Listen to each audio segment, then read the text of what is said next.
Voici quelques petits rappels sur les nombres entiers. Comme tu peux le lire, à la fin de cette vidéo, tu seras capable de comprendre et utiliser la valeur des chiffres dans un nombre entier. Pour écrire n'importe quel nombre, tu disposes de 10 chiffres. Tu les connais très bien. 0, 1, 2, 3, 4, 5, 6, 7, 8 et 9. Pour compter, notre système se base sur le principe de paquet de 10. C'est pourquoi nous parlons d'un système décimal. Le préfixe déci, qui vient du latin, signifie dixième. La place de chaque chiffre dans un nombre est importante, car c'est elle qui indique sa valeur de la droite vers la gauche, unité, dizaine, centaine. Notre système de numération est donc aussi de position. Pour t'aider à retrouver la valeur des chiffres composant un nombre, tu peux construire un tableau de numération. Mais à ton niveau, savoir l'utiliser mentalement, c'est encore mieux. Voici un exemple pour mieux comprendre. En plaçant le nombre 1985 dans le tableau, tu peux facilement lire que ce nombre se décompose en 1 millier, 9 centaines, 8 dizaines et 5 unités. Mais ce n'est qu'une façon parmi d'autres de le décomposer. Et si maintenant c'était à ton tour d'essayer? Réponds aux questions suivantes le plus vite possible dans le temps imparti. Si besoin, tu peux toujours faire pause avant que la réponse ne s'affiche. Voici la première question.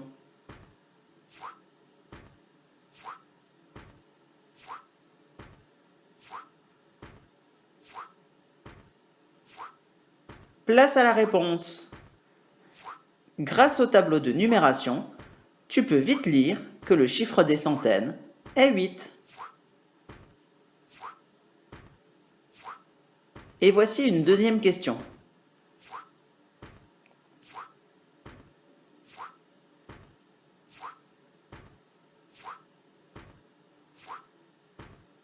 Place à la réponse.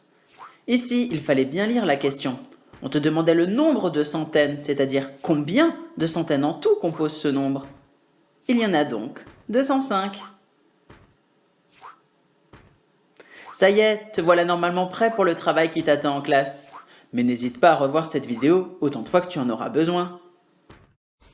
Voici quelques petits points qui permettront d'y voir plus clair sur les divisions.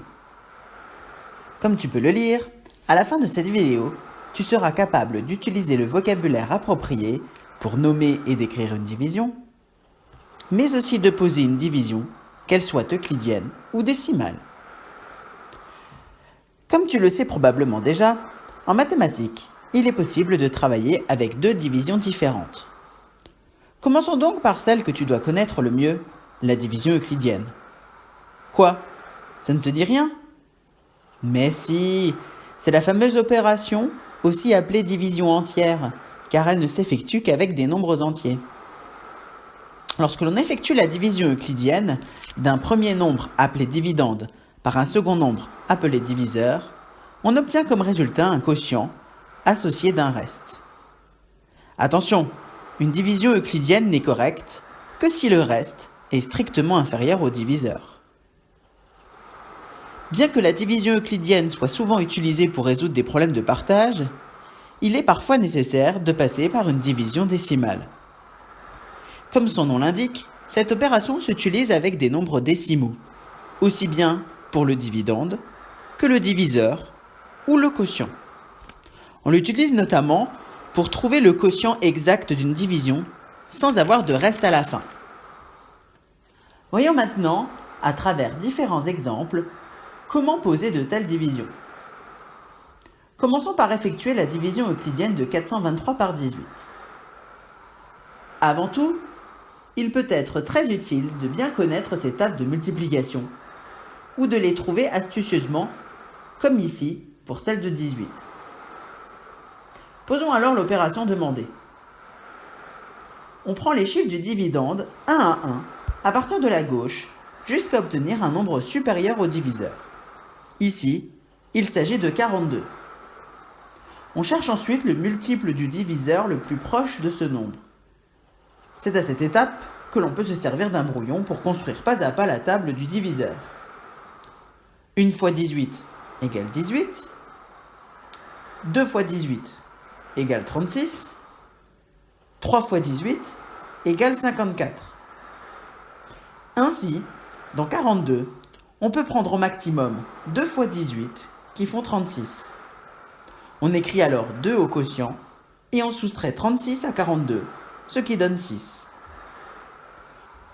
On abaisse ensuite le chiffre suivant du dividende et on recommence les mêmes étapes. 3 fois 18 égale 54, 4 fois 18 égale 72. Par conséquent, dans 63, il y a au maximum 3 fois 18 et il reste alors 9. Ainsi, on peut écrire que 423 est égal à 23 fois 18 plus 9. Passons maintenant à la division décimale en reprenant le même exemple. Étant donné que l'on souhaite poursuivre le calcul pour ne plus avoir de reste, il est nécessaire d'utiliser les chiffres de la partie décimale du dividende. Ici, pour que cela soit plus facile, on peut écrire 423 comme 423,0. Si on reprend alors la division où l'on s'était arrêté, on abaisse le 0, correspondant au chiffre des dixièmes de 423 pour continuer. Comme on passe à la partie décimale du dividende, on doit penser à mettre une virgule au quotient pour marquer la fin de sa partie entière, et donc le début de sa partie décimale. Maintenant, comme avant, je cherche dans 90 combien de fois au maximum il y a 18. 4 fois 18 égale 72, 5 fois 18 égale 90. On a donc 5 fois 18 et il reste 0. La division s'arrête et on peut alors écrire que le quotient exact de 423 par 18 est 23,5. Attention, comme le montre ce nouvel exemple, il est parfois nécessaire d'avancer longuement dans la partie décimale du dividende pour calculer le quotient.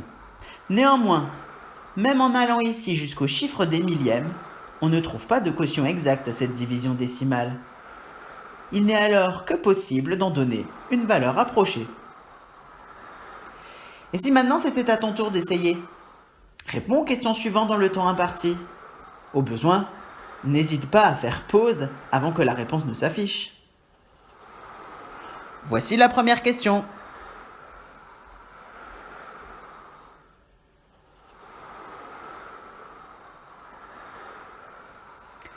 Place à la réponse.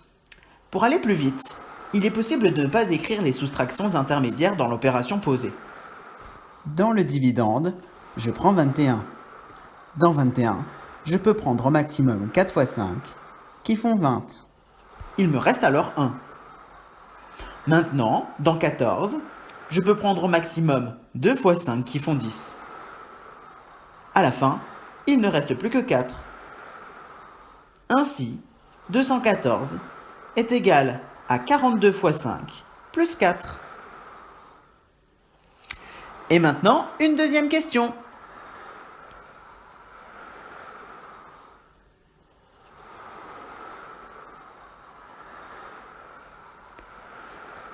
Place à la réponse.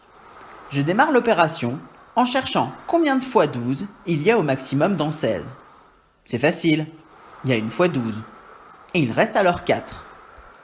Je continue en passant dans la partie décimale du dividende. Par conséquent, je place une virgule au quotient avant de calculer. Dans 42, je peux prendre au maximum 3 fois 12, qui font 36. Il reste alors encore 6. J'ai donc besoin de continuer. C'est pourquoi j'abaisse un 0 qui correspond au chiffre des centièmes du dividende. Maintenant, dans 60, il y a exactement 5 fois 12 et il ne reste rien.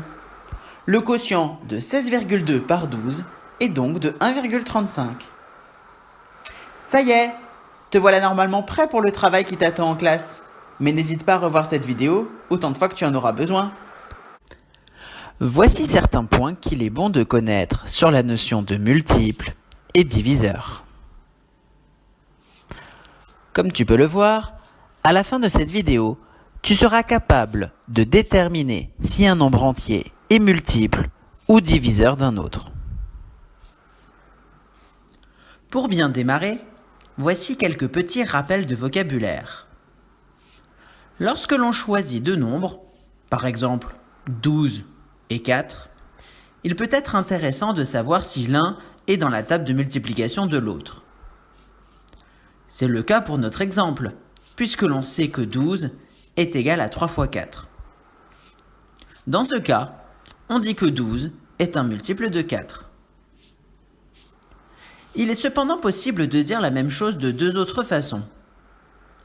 4 est un diviseur de 12, ou bien 12 est divisible par 4. Dans ces deux cas, on retrouve l'idée qu'en effectuant la division euclidienne de 12 par 4, on obtient un reste de 0. Dans beaucoup de situations, il peut être nécessaire de connaître tous les diviseurs d'un nombre donné. Mais comment les trouver sans en oublier ? Voyons ensemble à l'aide d'un exemple. Quels sont tous les diviseurs de 42 ? Évidemment, la maîtrise des tables de multiplication peut énormément faciliter la tâche. On sait que 42 est égal à 6 fois 7.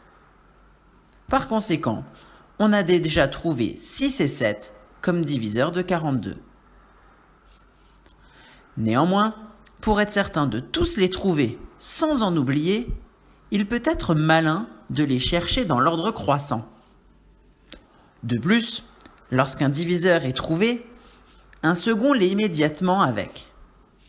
En effet, on sait par exemple que 1 est forcément un diviseur de 42. Étant donné que 42 est égal à 42 fois 1, on peut immédiatement coupler ce diviseur avec un autre, 42. On continue ainsi à trouver la liste des diviseurs, soit à l'aide des critères de divisibilité que l'on connaît. On reconnaît que 42 est un nombre pair, donc 2 est un diviseur de 42. Soit en utilisant sa calculatrice. 42 divisé par 3 est égal à 14. Donc 3 et 14 sont des diviseurs de 42. On obtient bien, pas à pas, la liste de tous les diviseurs de 42. Et si maintenant c'était à ton tour d'essayer ? Réponds aux questions suivantes le plus vite possible dans le temps imparti. Si besoin, tu peux faire pause avant que la réponse ne s'affiche. Voici donc la première question.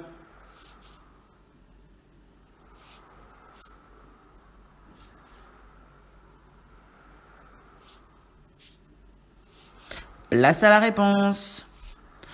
Pour répondre à cette question, il peut être utile d'effectuer la division euclidienne de 421 par 19. Qu'on le fasse en posant l'opération comme ici, ou bien en se servant des touches appropriées de sa calculatrice, on voit que le reste n'est pas égal à 0.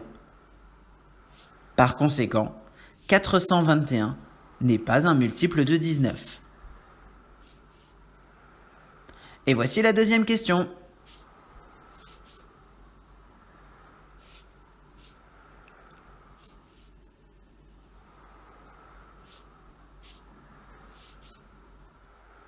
Place à la réponse. Peu importe la méthode choisie, à l'aide des critères de divisibilité ou bien de la calculatrice, voici la liste de tous les couples de diviseurs du nombre 52. Ça y est, te voilà normalement prêt pour le travail qui t'attend en classe. Mais n'hésite pas à revoir cette vidéo autant de fois que tu en auras besoin. Voici quelques points qu'il est intéressant de connaître sur les pourcentages. Comme tu peux le voir, à la fin de cette vidéo, tu seras capable de calculer un pourcentage, mais aussi d'appliquer un pourcentage. Pour bien démarrer, il est bon de se rappeler la définition d'un pourcentage. Un pourcentage est une proportion donnée pour un effectif total de 100.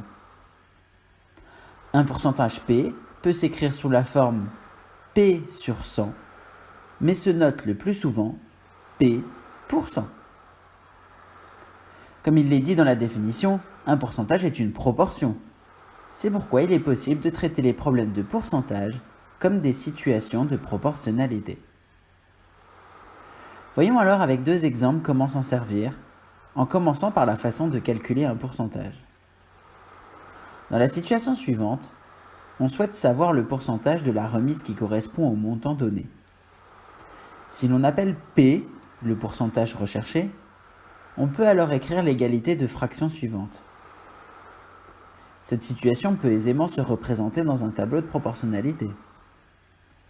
En calculant alors le coefficient tel qu'on l'a déjà appris, on trouve que le pourcentage est de 40%.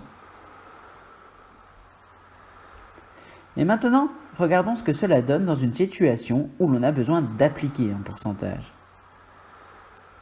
Dire que 60% des élèves préfèrent les mathématiques signifie que s'il y avait 100 élèves de 5e, 60 seraient de cet avis. On doit donc chercher à combien d'élèves cela correspond pour un effectif réel de 55 élèves. À nouveau, il est possible de représenter cette situation par le tableau de proportionnalité suivant. Le coefficient de proportionnalité correspond ici au pourcentage donné et permet alors de trouver un nombre de 33 élèves de 5e. Et si maintenant c'était à ton tour d'essayer, réponds aux questions suivantes le plus vite possible dans le temps imparti. Si besoin, tu peux faire pause avant que la réponse ne s'affiche. Voici donc la première question.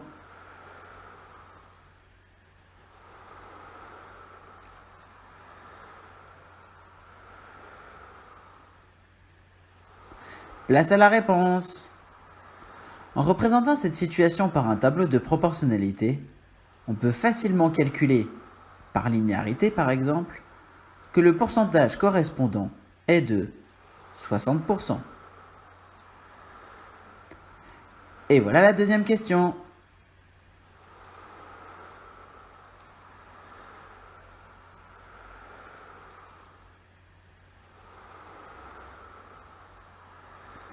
Place à la réponse.